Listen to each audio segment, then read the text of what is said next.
తులారాశి వాళ్ళకి కూడా కొంతవరకు ఏంటంటే ఈ నెలలో మిశ్రమ ఫలితాలు ఘోషిస్తున్నాయనే చెప్పాలి.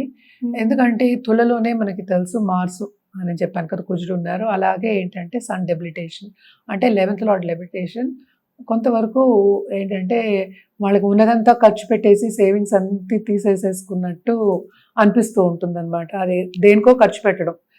అటు నాకు బ్యాంక్ బ్యాలెన్స్ ఉంది అని సంతోషపడే లోపల ఖర్చులు అనేవి అధికమవుతూ ఉంటాయి. అదొకటే కాకుండా గవర్నమెంట్ రంగంలో ఉన్న వాళ్ళకి కొంతవరకు బాగానే ఉంటుంది. అండ్ ఆల్సో కెరియర్ పాత్లో వీళ్ళకి తప్పక మనం చూసాము అంటే 10th లోకి వెళ్తున్నారు Jupiter.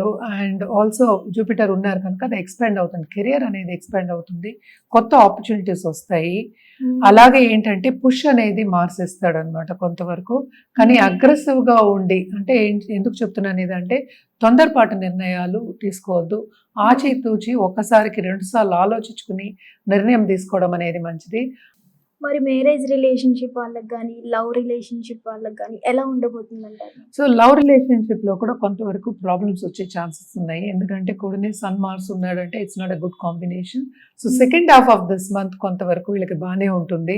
First half of this month అంటే ఏంటంటే కొంచెం ఏంటంటే మనమే అండర్స్టాండింగ్గా ఉండి ముందుకు సాగడం అనేది మంచిది. అండ్ ఆల్సో కొత్తగా పెళ్ళైన వాళ్ళు కొంత ట్రావెలింగ్ చేసి ఖర్చు పెట్టడం అనేది, వాళ్ళ ప్లెజర్ కోసం ఖర్చు పెట్టడం అనేది మనకి కనిపిస్తుంది అనమాట. ట్రావెలింగ్ ఎక్కువ కనిపిస్తుంది. డబ్బు ఏదో ఒక రూపం ఖర్చు అవ్వాలి కదా. అండ్ ఆల్సో మనం చూసామంటే 5th లో రాహు ఉన్నాడు. సో తప్పక ట్రావెలింగ్ అనేది మనకి ఎక్కువ కనిపిస్తుంది. అది ఫారెన్ ట్రావెల్ అవ్వచ్చు, లేకపోతే వితిన్ వాళ్ళ ఇంటికి దగ్గరగా ఉండడం కానీ అక్కడ ట్రావెల్ చేయడం కానీ, మనం మాట్లాడేది షార్ట్ టర్మ్ ట్రావెల్కి అనమాట.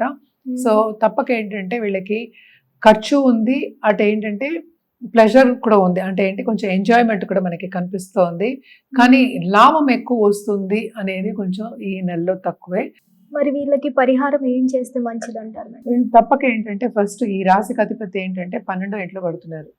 సో తప్పక అందుకనే ఫారిన్ ట్రావెల్ అని కూడా చెప్పాను. వీళ్ళు కూడా ఏంటి కంటిన్యూస్గా సూర్యుడికి అర్ఘ్యం ఇవ్వడం, అంటే పొద్దునే లేచి నీళ్లు వేస్తారు. సో అర్ఘ్యం ఇవ్వడం, సంధ్యావందనం చేసేవాళ్ళు చేసుకోవచ్చు. అంటే గాయత్రి దేవిని కొలవడమే కదా. సో గాయత్రి మంత్రం చదువుకోవడం 108 టైమ్స్ చదువుకోవడం చాలా మంచిది. అది లేని పక్షాన్ని ఏ అమ్మవారినైనా కొలవండి.